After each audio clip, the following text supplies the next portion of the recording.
A hora da AmCham Angola. A hora da AmCham Angola, o seu magazine de negócios. Acompanhe aqui todas as novidades sobre as relações comerciais, educacionais e culturais entre Angola e os Estados Unidos da América. A AmCham Angola está afiliada à Câmara de Comércio dos Estados Unidos da América, a maior organização de negócios do mundo, representando mais de 3 milhões de empresas em vários setores e países. A hora da AmCham Angola. Todas as quartas-feiras, das 10 às 11, nos 95.5 FM. Luanda, Antena Comercial. A República de Angola conquistou por mérito próprio um lugar de realce no concerto das nações. Devemos continuar a pugnar pela manutenção de relações de amizade e cooperação com todos os povos do mundo. Angola dará primazia a importantes parceiros, tais como os Estados Unidos da América. For example, the U.S. government just facilitated a new partnership between two American firms and the government of Angola. Por exemplo, o governo dos Estados Unidos da América acaba de facilitar uma nova parceria entre duas empresas americanas e o governo de Angola para investir 2 mil milhões de dólares na construção de novos projetos solares em Angola. It's a partnership that will help Angola meet its climate goals and energy needs while creating new markets. É uma parceria que ajudará Angola a cumprir os seus objetivos climáticos e as suas necessidades energéticas, ao mesmo tempo que cria novos mercados para tecnologias americanas e bons empregos em Angola e, suspeito, em toda a África. Falou o presidente dos Estados Unidos da América, Joe Biden. Angola até hoje vive dependente dos convertíveis gerados pelo petróleo. O turismo é o setor que a curtíssimo prazo pode alterar essa situação. O turismo tem capacidade de vir a substituir o petróleo como uma fonte de geração de convertíveis, de divisas.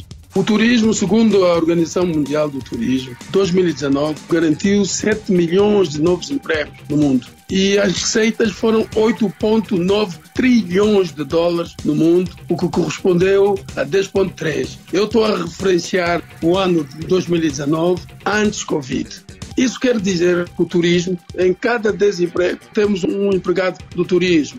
E o turismo, nesse momento, e sempre foi o terceiro maior empregador, depois da agricultura, do comércio, que em cada 10 pessoas sobre o globo, naturalmente que o turismo parece como o terceiro maior empregador. Nós andamos aqui aflitos com o petróleo, nós só nos preocupamos com o petróleo para frente e para trás, quando nós temos um setor que em pouco tempo, menos de 2, 3 anos, pode ajudar Angola a atingir os níveis de desenvolvimento, ou pelo menos ter receitas bastante. Se adicionarmos ao petróleo, naturalmente que Angola poderá ter indicadores melhores em termos de economia. E não tenho dúvidas que, bem organizado, o turismo em Angola poderá substituir as receitas originadas pelo petróleo.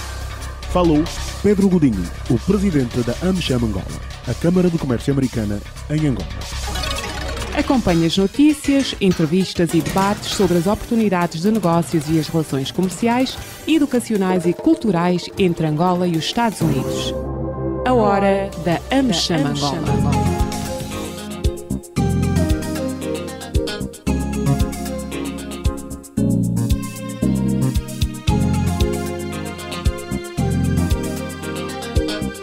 Estimados ouvintes da ALAC, votos de muito bom dia, sejam bem-vindos a mais uma edição do seu programa A Hora da AmCham. Como é habitual, cá estamos com o painel de petróleo e gás para analisar os temas de atualidade do setor petrolífero e de gás. Estamos a aproximar-nos de 2024, o ano em que vamos ter a perfuração do primeiro poço no país cuja finalidade é encontrar gás. É verdade. Até agora, a Azul, no bloco 1.14, já anunciou Azul Energia, que funde os interesses entre a BP e a Eni, vai então fazer esse primeiro poço que tem como finalidade encontrar gás. Há grande expectativa sobre esse primeiro poço, também obviamente foi graças a uma reforma legislativa que o Ministério dos Recursos Minerais, Petróleo e Gás e a Agência Nacional de Petróleo, Gás e Biocombustíveis levaram a cabo para dar incentivos para que as operadoras no país também se sentissem motivadas a procurar por gás no nosso país. E hoje vamos falar sobre 3 temas essencialmente. Primeiro, sobre as licitações onshore, em terra, 2023. Já tivemos licitações em 2020 em terra, foram 8 blocos entregues e, para além dos 8 entregues na licitação, foram entregues mais 4 em negociação direta.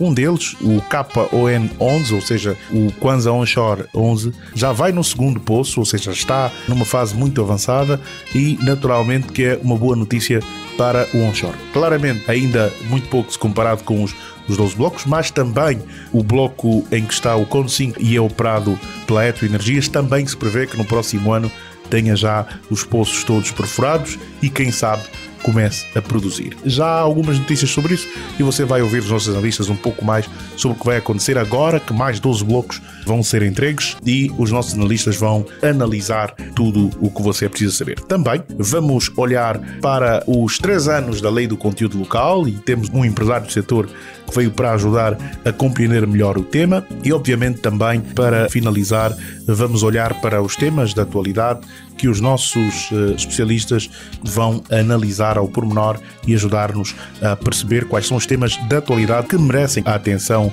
deles e, claro, sua, caro ouvinte. E vamos passar a saudar os nossos convidados.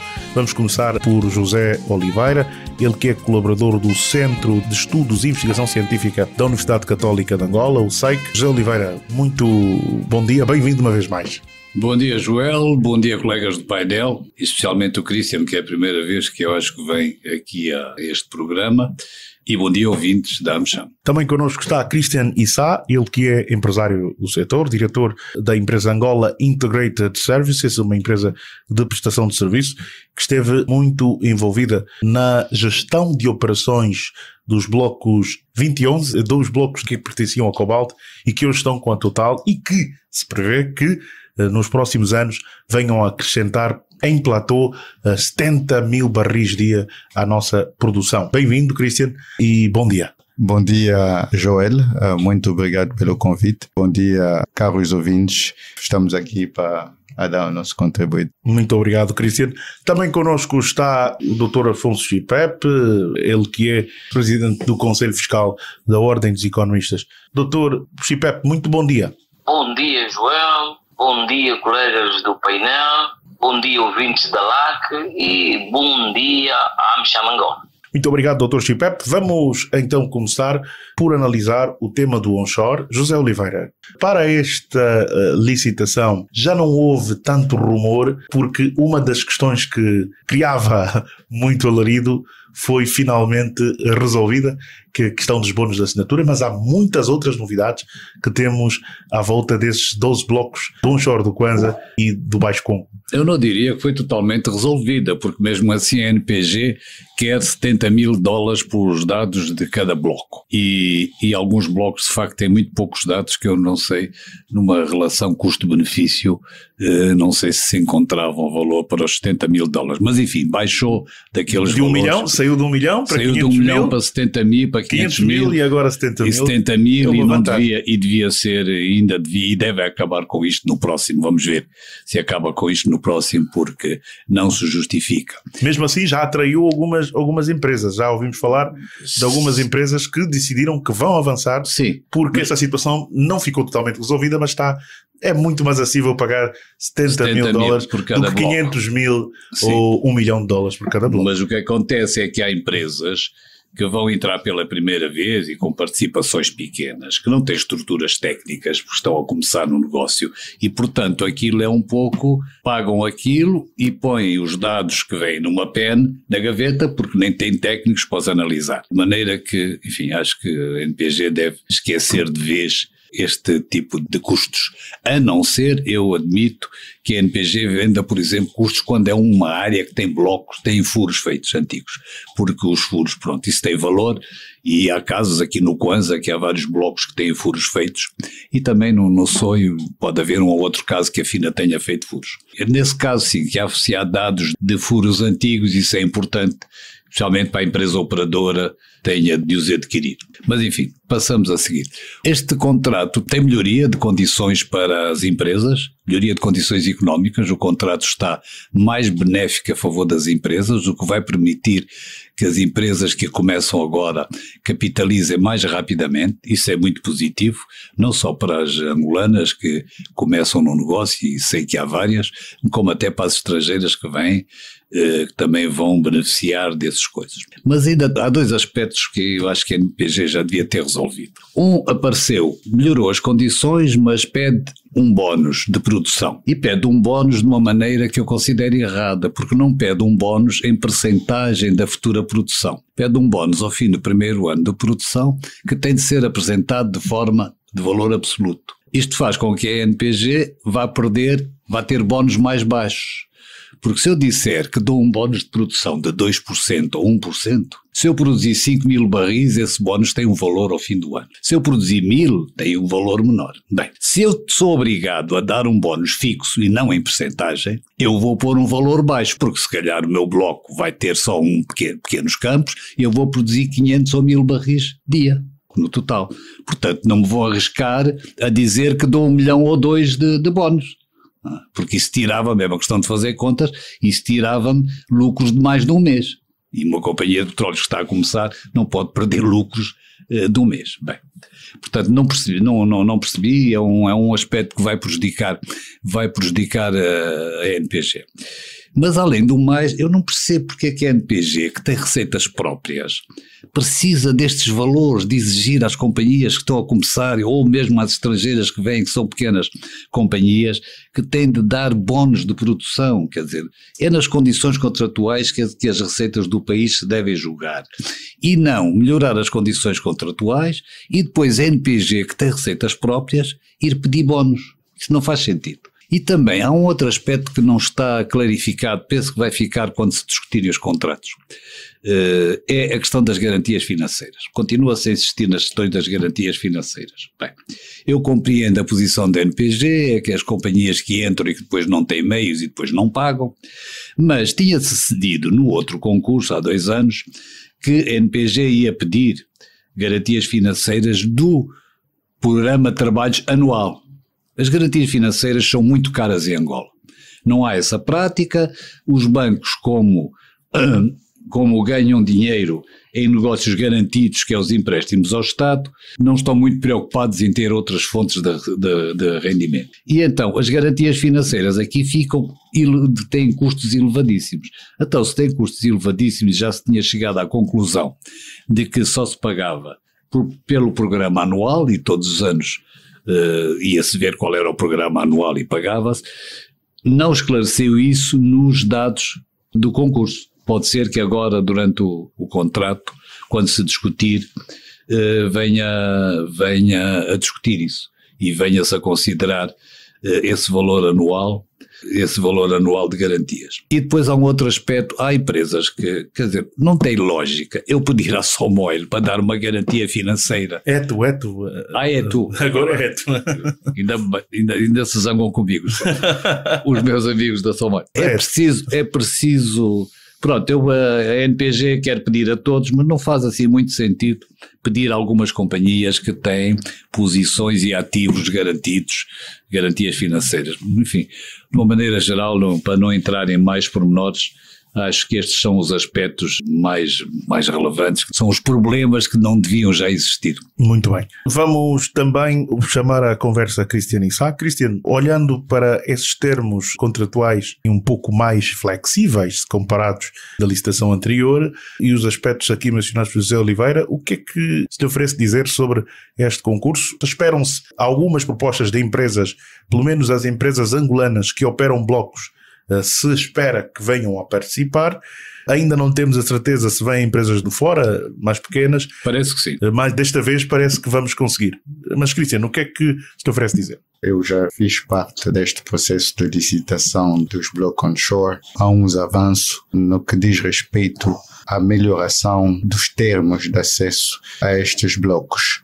Não sei se isto faz parte de uma análise ou de um verdadeiro entendimento do contexto econômico atual, ou é só uma reação, dando o facto que muitas empresas se queixaram, ou muitas empresas não conseguiram honrar os termos das licitações passadas, mas estamos a ver que há uma abertura, há uma relaxação dos termos de acesso a este bloco. O verdadeiro problema aqui, Joel, nunca foi o 1 milhão a pagar, ou 500 mil, ou 600 mil. O problema aqui é o estado do nosso ambiente financeiro. Um país que pretende funcionar, a banca tem que funcionar, a indústria financeira tem que funcionar.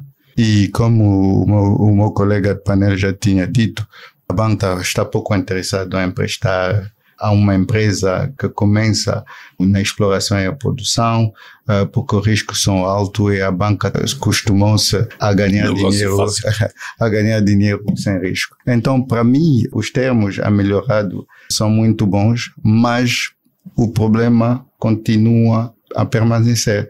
O problema de acesso ao financiamento local, pelas empresas locais, ou mesmo internacional, num contexto de transição energética. Há muitos poucos bancos hoje, ou a instituição financeira, que vão emprestar dinheiro no desenvolvimento da produção da energia fóssil.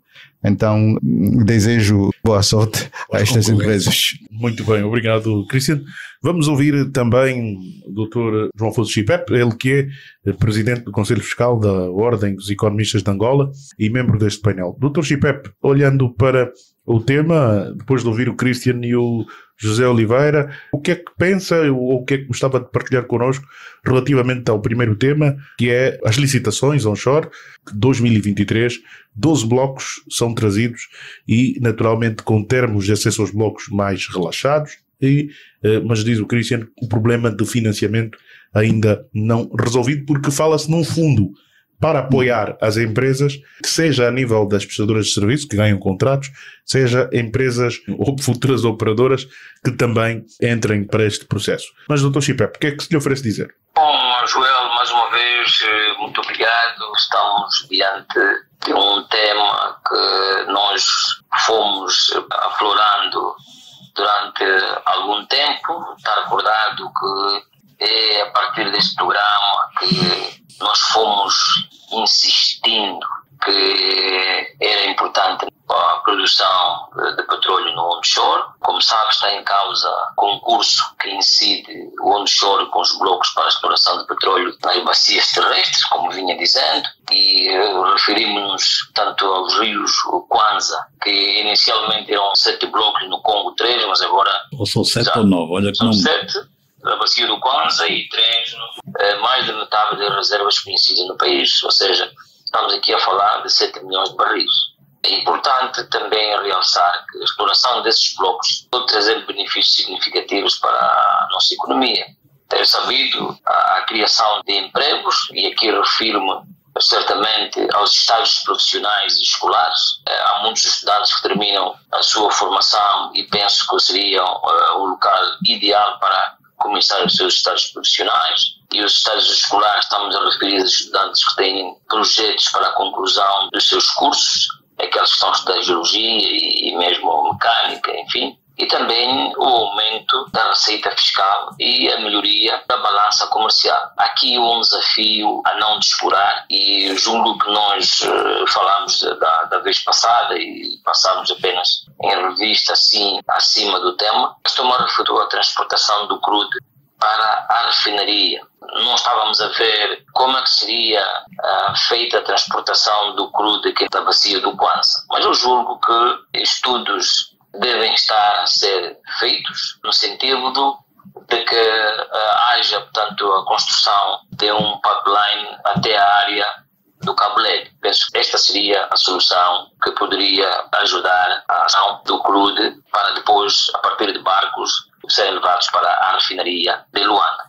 Quanto à eliminação dos bônus, eu estive a fazer uma análise de manhã sobre as vantagens para o grupo empreiteiro ou de empresas. e concluí que há uma significativa redução dos impostos para os tais investidores, e também no contrato de referência inicial, que era, se está recordado, anteriormente falava-se que as empresas internacionais podiam pagar até 50% dos impostos, enquanto que as empresas locais pagavam 35%.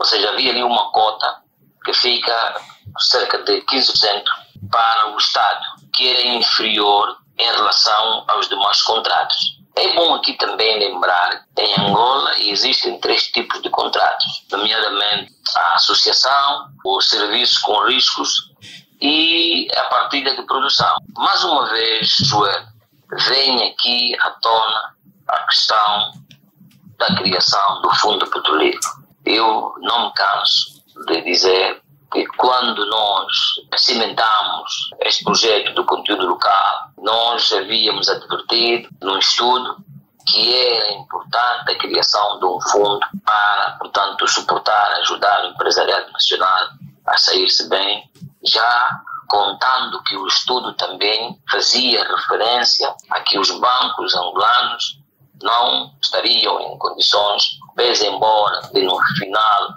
do ano apresentarem grandes resultados, mas na hora de correrem o risco de fazerem empréstimos ao empresariado nacional, eles recuam. Portanto, nós estamos a levar muito tempo com essa questão. Vejo que há muitas pessoas pouco interessadas com a questão do fundo, vejo muitas pessoas, não sei, talvez, enfim, mas não acreditam, se calhar, que é possível. O país tem tudo para dar certo, mas, como disse antes, Joel, eu pessoalmente que advogo que o nosso país só pode avançar com o empresariado forte, vamos continuar a bater na questão da criação de um fundo petrolífero que apoie o empresariado nacional. Muito bem, Dr. Chipep, ficou claro esta questão e vamos fazer a ponte sobre esse tema que levanta relativamente ao fundo petrolífero para falar do tema seguinte, que é a questão dos 3 anos da lei do conteúdo local. Os constrangimentos são conhecidos, finalmente temos números, disseram que a métrica era 4% para este ano, não sabemos ainda quanto é para os próximos anos, mas significa que estamos a ser ouvidos e que, pelo menos, o discurso oficial começa a incorporar algumas ideias que os analistas e que, naturalmente, os especialistas do setor vão apresentar. Mas, Cristiano Issá, tem estado, por via da ASEA, Associação das Empresas Autóctones de Angola, a trabalhar muito com as autoridades, seja a ANPG, seja o próprio Ministério e, claro, seja as próprias congêneres como a ECIPA. Muitos são os problemas que são levantados, mas primeiro eu levantava-lhe uma questão mais do ponto de vista genérico. Como encara os 3 anos da lei de conteúdo local? Não estamos a dizer que 3 anos de lei de conteúdo local começou há 3 anos, não. O conteúdo local em Angola já existe há muitos anos. Depois fez-se um divert, um começar de novo, criou-se uma lei com o propósito de melhorar e criar maior impacto para as empresas nacionais e tem números que o Cristiano tem, que nós gostávamos que partilhasse connosco, mas primeiro que são do balanço do próprio Ministério, né? Pela primeira vez tivemos o Ministério e a agência a fazer um balanço sobre o impacto da lei de conteúdo local, o valor contratado na indústria e a percentagem que fica para as empresas locais. Mas eu vou deixar isso para o Cristiano, o seu balanço e depois aquilo que é o balanço das autoridades oficiais e esses números que tem para partilhar. Obrigado, Joel. Antes de dar a minha opinião, vou começar para dar os números. Ok. E destes números vamos decidir se os argumentos que vou trazer aqui à tona são os argumentos sustentáveis. De acordo com os números que a ANPG publicou na quarta-feira da semana passada, licitou em 2023 14,1 bilhão de dólares de contrato. Podemos falar em 1.000 milhões. 14.100 milhões, 198 milhões de dólares de contrato.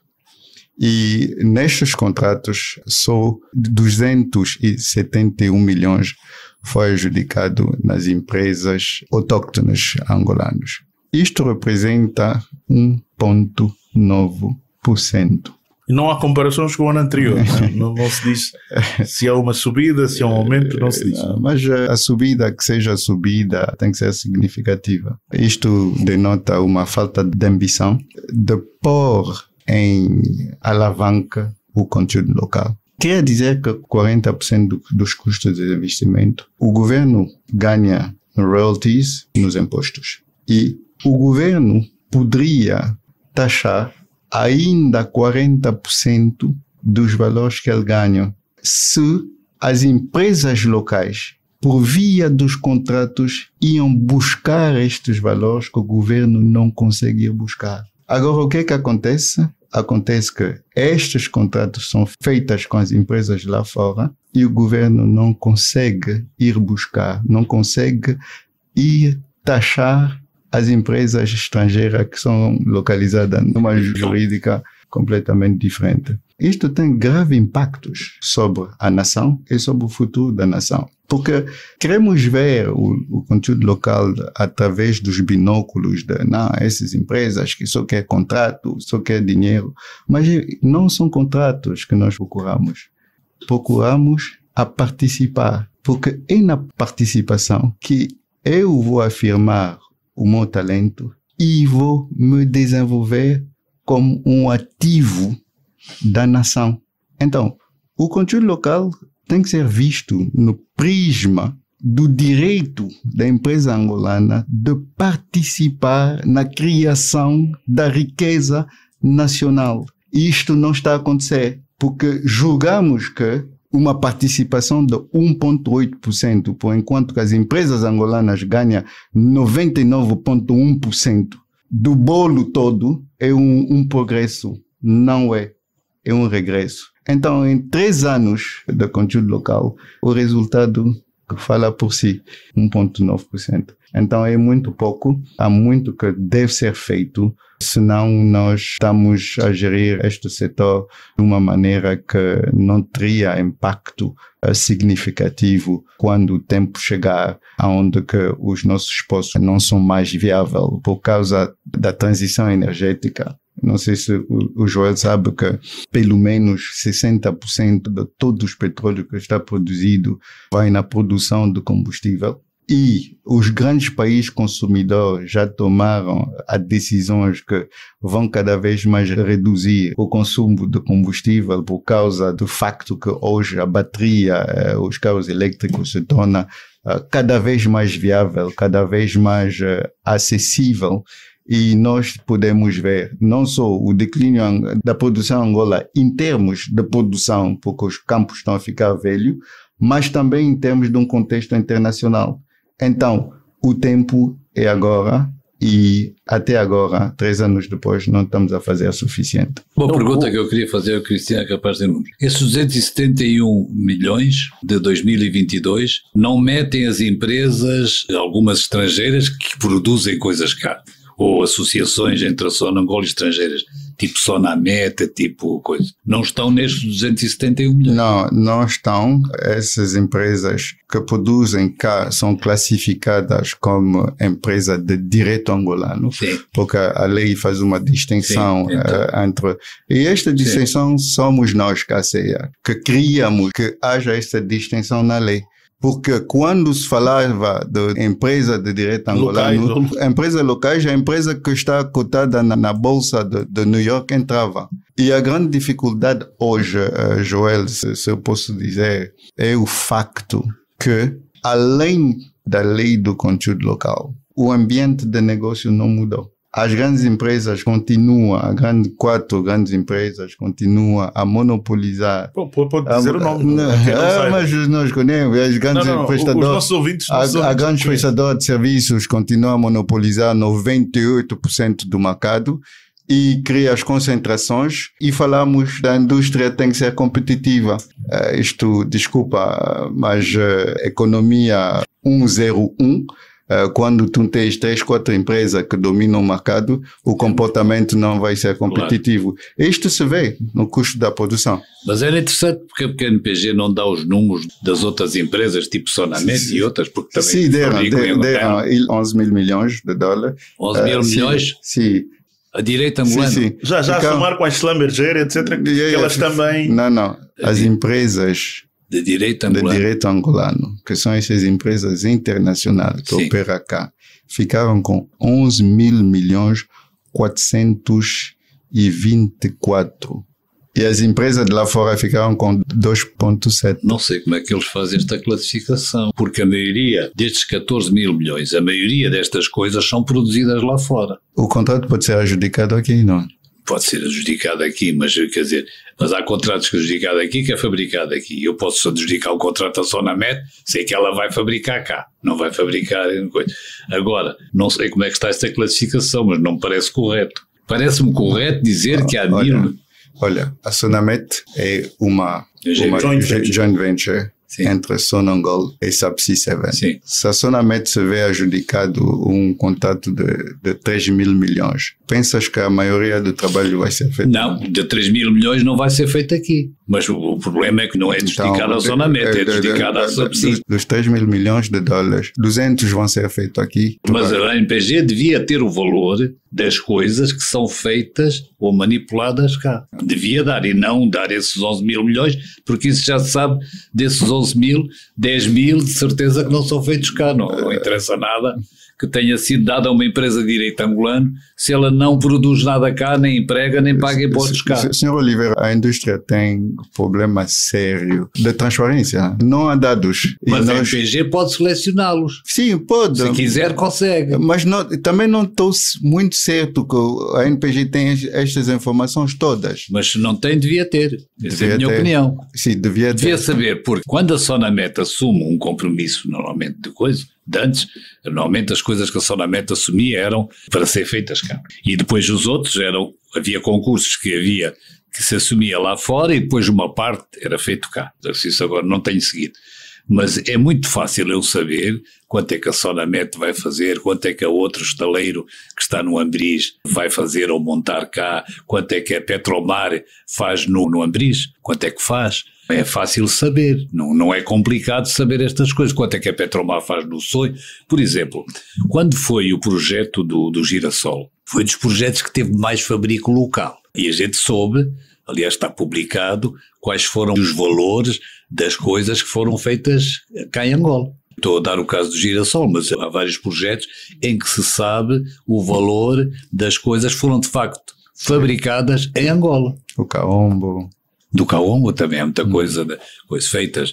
Agora temos um dólar sul, né, que dizem que está a ser feito cá. Isso é uma plataforma, está bem? Mas esse tipo de valores é importante nas outras empresas. Se uma empresa estrangeira tem cá estaleiro e está a fabricar cá, ela pelo menos está a empregar pessoal e está a pagar impostos. Isso é útil para o país. A gente não pode dizer que a Sonamet, porque é maioritariamente estrangeira, não é útil em Angola. É porque ela emprega gente. Não, mas isto aqui não tem nada a ver. Ninguém falou de ser não, útil. Mas é o que eu digo. Mas é útil saber os valores que de facto são fabricados, cá, produzidos ou montados. Eu posso ter coisas que não consigo fabricar cá, mas posso montar cá, por exemplo. Há duas empresas, por exemplo, que podem montar cá as árvores de Natal. Têm condições para montar cá uma árvore de Natal e para fazer os testes e não sei o quê. É lamentável se a ANPG não separa isto, devia separar. O que é verdadeiramente lamentável é a fatia reservada nas pequenas e médias empresas angolanas. Sim. Não? Do menos de 2%. Sim. De um setor que movimenta tanto dinheiro. Isto não cria as condições de desenvolvimento de um país nenhum. Sim. Aliás, quando olhamos a correlação entre todos os países da África que têm grandes recursos naturais, a prática é a mesma. O local está excluído do processo da aprendizagem, da participação. Optamos pelas fórmulas rápidas e 25 anos depois, 30 anos, 40 anos, não temos ninguém para fazer. Isto é roubar toda uma geração da sua oportunidade de participar na criação da riqueza nacional. Isto tem que mudar agora. Muito bem. Vamos chamar à conversa o Dr. Chipep. Dr. Chipep, o segundo tema que está relacionado aos 3 anos da Lei de Conteúdo Local. Qual é o seu balanço? Foi precisamente a 20 de outubro, faz agora 3 anos, no outubro passado, que foi publicada a nova legislação sobre o conteúdo local por via do decreto 271/2020, portanto, que veio legislar as atividades com foco de se renovar as condições para o crescimento da participação do empresariado nacional, na venda de bens e serviços do setor petrolífero. Coincidentemente, João, esta lei revoga o despacho 127 de 2003, de 25 de novembro. O atual decreto é o 271/20 e o anterior era o 127. Antes de chegar à conclusão de como definir os 3 anos da lei do conteúdo local, gostaria de lembrar os ouvintes, são passados muitos anos, que foram definidos objetivos muito claros com a criação de vários instrumentos, tanto que facilitem o aumento das capacidades das empresas locais existentes e que sejam capazes de concorrer para o fornecimento de bens e serviços no setor petrolífero. Por outro lado, um dos instrumentos programados pelo Comitê Diretor, naquela altura tínhamos um Comitê Diretor, portanto foi a criação de um fundo de investimento para o setor petrolífero. Como vê, estamos aqui a tentar referenciar um passado que continua atual. Daí também foram delineados fatores de êxito para o aumento do conteúdo local, que incluía a criação de uma força de trabalho local capaz. Penso que hoje temos uma força de trabalho local. Então estamos a falar de um comitê que nós tínhamos através do nosso Steering Committee, que era, portanto, agrupava todos os diretores-gerais das companhias petrolíferas, que era melhorar em 2006, estou-me a referir em 2006, que era melhorar tanto a competitividade em termos de custos e a qualidade dos produtos e serviços locais que eram fornecidos. Outro fator também, que era, portanto, aumentar a capacidade local, como referi, e o melhoramento nestas áreas em compensação. Isso iria permitir atrair maior número de oportunidades e de investimentos para Angola. Daí também foi, portanto, referenciada as oportunidades de negócios para os nacionais. Naquela altura, João, os nacionais tinham, nas licitações, nos bids, tinham algumas tarefas que estavam exclusivamente delineadas para as empresas angolanas, que eram os testes de pressão de tanques de armazenagem e condutas do óleo ou gás. Também a transportação de equipamentos materiais, e alimentos, ou sondas e plataformas de produção, por exemplo, o fornecimento de água industrial, o catering, o abastecimento de ecomaterial, limpeza geral, jardinagem, etc.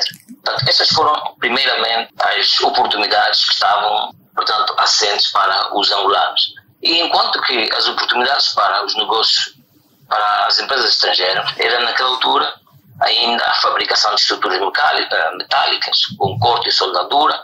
Daí surgiu a Sonamet, na verdade, no Lubito, embarcações, reparação e manutenção de válvulas, fornecimento de gases, tanto oxigênio, acetileno, gases, enfim, reciclagem de papel, que hoje é feito localmente por empresa nacional. Portanto, reparação e manutenção de falanges, que era a fundição de tubos, de venda de válvulas, enfim. No entanto, Joel, as relações entre as empresas nacionais e o setor petrolífero também assentavam em 3 regimes de fornecimento, que naquela altura, com o decreto 127, falava-se, portanto, do regime de exclusividade, o regime de semiconcorrência e o regime de concorrência. Portanto, as primeiras indicações naquela altura, Joel, mostravam que o governo deveria articular objetivos e metas claras para o conteúdo local. É isso que o colega esteve a referir um bocado na discussão entre ele e o José Oliveira. E o êxito para a consecução do acordo, portanto, com outras experiências, era transformar as metas em responsabilidades das empresas operadoras. Ou seja, as operadoras devem, portanto, considerar as metas como sua responsabilidade e formular estratégias claras para a sua consecução. Também que a falta de um compromisso sério para com essas metas, na verdade, podia implicar sanções, por exemplo, exclusão na ronda de licenciamento ou de licitações. Os objetivos estavam muito bem delineados. É verdade que, como o Joel disse há pouco, as pessoas, né, a agência, penso que cometeu-se aí um erro de querer tentar fazer tudo do início, quando já havia, portanto, um princípio. Existe um estudo que foi feito naquela altura, existia uma estrutura E eu sempre chamei a atenção que era necessário seguir aquela estrutura e não era preciso começar de novo. Hoje estamos a ver... Mas engenheiro CPP, eu quero fazer uma pergunta ao engenheiro CPP. Por que você está a dizer que começou tudo de novo? Não estou a ver por que recomeçou. Eu posso responder a sua pergunta. Na verdade, trata-se aqui de um debate. É que já havia uma estrutura montada que estava, tanto a trabalhar com conteúdo local. Pronto, refere-se ao CAI. Não era preciso... Refere-se ao CAI. Não era preciso... Antes do CAI. Diga? Refere-se ao CAI ou antes do CAI? Antes do CAI mesmo. Estou a referir-me ao CAI, que era a estrutura que estava a levar adiante o processo... Certificação de empresas... Mas seja... etc. Mas seja como for. Não, sabe porquê? Porque o que eu ouvi, por exemplo, no debate, na reunião que houve aí há dias, aquela jovem que está a coordenar o conteúdo local, ela referia que estavam a encontrar dificuldades ou que haviam de contratar uma empresa para certificar as empresas. Havia uma estrutura de certificação das empresas. O que devia ter sido feito era melhorar as nuances e os critérios, portanto, para os critérios que estavam a ser divulgados na altura. No entanto, aqui em jeito de conclusão para esse tema, é bom também referir que os operadores, e isto está dentro dos objetivos e do estudo que foi feito, que as operadoras devem assumir a obrigação como uma responsabilidade e apresentarem estratégias para alcançar as metas. É verdade que a implementação do conteúdo local deve ser rentável, porém também, Joel, deve-se primar deliberadamente pela consecução de metas específicas. Se nós envolvermos as operadoras na concepção dessas metas, vai ser fácil nós atingirmos os objetivos que foram plasmados tanto no 127 como no 271. Agora, gostaria de fazer lembrar também que o petróleo e o gás é uma bênção que pode fornecer as receitas necessárias para o desenvolvimento nacional e o alívio da pobreza, como a gente chama. Porém, é preciso cautelar, Joel, que os recursos, tanto do petróleo como do gás, podem causar conflitos e tornar numa maldição. Por isso, é importante que tenhamos em conta e continuamos a divulgar, e o conteúdo local é uma das ferramentas e instrumentos importantes se queremos ver o empresariado nacional a crescer no setor petrolífero, sem descurar que para tal é importante que tenhamos um fundo de investimento petrolífero. Se nós, através do petróleo, conseguimos construir centralidades, por que não, através do petróleo, não conseguimos financiar, não conseguimos alavancar, não conseguimos suportar, apoiar o empresariado nacional para lhes ser fácil concorrerem para o onshore ou mesmo para o offshore ou fornecerem, portanto, materiais que podem ser construídos em Angola. Vamos continuar a bater nessa tecla de que o fundo petrolífero é também um instrumento importante para apoiar o empresariado nacional. A Bem-Agência, na verdade, já admite que pensa em fazer, está a estruturar. Está há muito tempo. Já está há muito tempo a pensar. Mas, olha, estou completamente alinhado com o engenheiro Chipepe, no sentido é que tem que haver um fundo petrolífero para apoiar as empresas. O fundo petrolífero não é nada mais ou menos que um instrumento financeiro que no outro país é a banca, são as outras instituições financeiras que apoiam os projetos, que seja projeto petrolífero, industrial, ou de agricultura, que apoia. Então, dando a fraqueza do nosso sistema financeiro, podemos apostar no fundo petrolífero, porque temos uma fonte de receita maior que o petróleo e podemos apostar nestes recursos para refinanciar a industrialização à volta do petróleo. Há uma coisa que eu nunca entendi. Eu opero no ramo petrolífero desde 2008 e Muitas das vezes aconteceu que estou à procura de um equipamento, ligam nos Estados Unidos, ligam não sei aonde, me diz, não, temos um distribuidor em África do Sul. Liga este número na África do Sul, vai buscar o equipamento na África do Sul. Estou a trabalhar aqui em Angola, estou a precisar de um equipamento, vou ligar o fabricante me manda aqui na África do Sul num distribuidor. Em todos os projetos que nós falamos aqui no petróleo, não incorporamos que as empresas angolanas podem se tornar dentro da Angola o distribuidor dos grandes distribuidores ou dos fabricantes de equipamento. É por isso que temos um agogo, né? Que são 7,5 mil milhões e viu-se que foi tudo adjudicado lá fora. Exatamente. Não... Aliás, o próprio ministro no discurso disse, né, que ficou um pouco triste porque gostava de ver empresas nacionais naquele contrato, a pegar um pouco. Mas isto aqui contratos. São políticas. Um país se constrói com política, com uma visão daquilo que nós queremos ver acontecer neste país, com política. Isto não pode acontecer por causa, eu fico um bocado triste que isto não aconteceu. Faz acontecer por lei.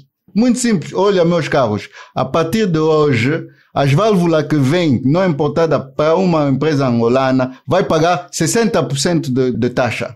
Se uma empresa angolana vai pagar 5%. Vai ver como que isto muda de um dia para o outro. Faz por lei. Isto não pode acontecer, não, tem que se fazer. Não é por acaso. Não por acaso. A competição é uma construção. Eu sempre gosto de dar esse exemplo, não rapidamente. Eu estudei a integração europeia. Quando a Europa queria liberalizar alguma indústria, como telecomunicação, que era o monopólio do Estado, mas na Europa do Oeste já estava liberalizadas. Estão a pensar estender a Europa dos 25. O estudo do caso que nós fizemos, estudamos as indústrias de telecomunicação na Polônia. Quando a Europa decide, vamos incorporar a Polônia, os países de leste todos, para nos tornar Europa de 25. Olha pelas indústrias e olha pela Polska. E diz, não, a Polska não tem condições de competir com as British Telecommunication, as Bouygues da vida. Vamos manter esta indústria de telecomunicação ainda não liberalizada. Vamos investir na Polska, porque daqui a 10 anos eles possam ser competitivos. Construção. Deixa-me só contribuir, por favor, na questão que estavas a referir. Olha que fomos nós, eu pessoalmente ajudei a empresa nacional de hidrocarboneto de Moçambique no que diz respeito ao conteúdo local. Portanto, por primeira vez esteve lá um angolano em 2017 e convidaram para fazer várias apresentações em relação ao conteúdo local, transmitir a experiência de Angola em relação ao conteúdo local. E falei-lhes do fundo petrolífero. Os moçambicanos são pessoas que aprendem rápido, ouvem e tentam aplicar. Olha, em pouco tempo, até o ano passado, já Moçambique tinha cerca de 35 milhões de dólares só de fundo de investimento. Portanto, no caso de Angola, eu apresentei o projeto, tanto o Ministério e outras estruturas, que está aí o projeto bem estruturado, bem delineado, no que diz respeito ao conteúdo local. Porém, nós, aqui um conceito no nosso país, que a gente às vezes apresenta um determinado projeto, um determinado programa, e as pessoas levam muito tempo para se debruçarem sobre o programa e depois dão a volta e elaboram outros programas como se fossem originais deles e o tempo vai passando. De 2020 até 2022, portanto, nós, no que diz respeito ao fundo petrolífero, não temos nada. No que diz respeito concretamente às métricas da percentagem de milhões de dólares que deviam ficar, portanto, nos cofres do Tesouro Nacional, é a percentagem que você referiu há bocado, né? Que era 1 ponto não sei quanto, mas é um valor muito ínfimo. Portanto, eu estou aqui a referir em relação à questão do fundo. Por sinal, não sou empresário, sou apenas um advogado do empresariado nacional, porque sou um patriota que nasci aqui. Eu gostaria de contribuir para que o empresariado nacional criasse empregos para os meus filhos, para os nossos filhos, para as futuras gerações. Nos próximos anos, essa legislatura, faltam menos de 3 anos para terminar a legislatura de 2027, e na carruagem que andamos, estou convencido até lá, a percentagem vai ser a mesma ou inferior. Portanto, este programa é apenas um contributo que nós queremos dar. Volto a repetir que nós temos que seguir o exemplo da Nigéria. Os nigerianos foram peremptórios em relação ao conteúdo local. Eu não sei porque que nós levamos tanto tempo para executar políticas que são bem delineadas, políticas que são bem escritas, políticas que são notadas pela sociedade. Compreendo que é um esforço do Sr. Ministro, mesmo da agência, mas temos que ser um bocado mais ousado, no sentido de aplicarmos concretamente aquilo que é verdadeiramente o conteúdo local. Aliás, essa resistência nós não entendemos, porque mesmo que nós ouvimos, eles são muito resistentes, na Nigéria eles aplicam. Então, e não é uma questão de resistência, é uma questão de postura. Sim. Nós temos que nos posturar diferentemente, e cada vez mais quando se ouve de uma reguladora que as petrolíferas não querem, então é mesmo uma questão de postura, não é outra questão, é questão de postura. Muito então bem. Tem que haver um bocado de postura, um bocado de coragem de fazer aplicar aquilo que é do interesse nacional. Muito bem, muito obrigado aos três por estarem hoje. Naturalmente que há ainda um tema que vai passar para a edição seguinte, que é a redução da produção angolana. No orçamento 2024 já se fez um reajuste daquilo que era a previsão da produção petrolífera para este ano, dos anteriores 1.188.000 barris para apenas 1.088.000 barris. Para este ano ou para o ano que vem? Para este ano. Para este ano vamos cumprir isso. É uma revisão em baixa, e explicou-se que a causa principal é efetivamente as paragens programadas e não programadas, que roubaram quase 91.000 barris dia à nossa produção, e no primeiro trimestre sentiu-se mesmo, né? Porque chegamos a ter, durante o mês de março, a produção abaixo de 1 milhão de barris, um cenário que se previa para 2026. Há muito o que se pode dizer, mas vai ficar para a próxima edição. Também, para a próxima edição, sei que cada um deve ter trazido aí notas daquilo que é um tema de atualidade e que sintam que vale a pena levantar, ligado ao setor de petróleo e gás ou não, mas também fica aqui o compromisso que foi anunciado no início,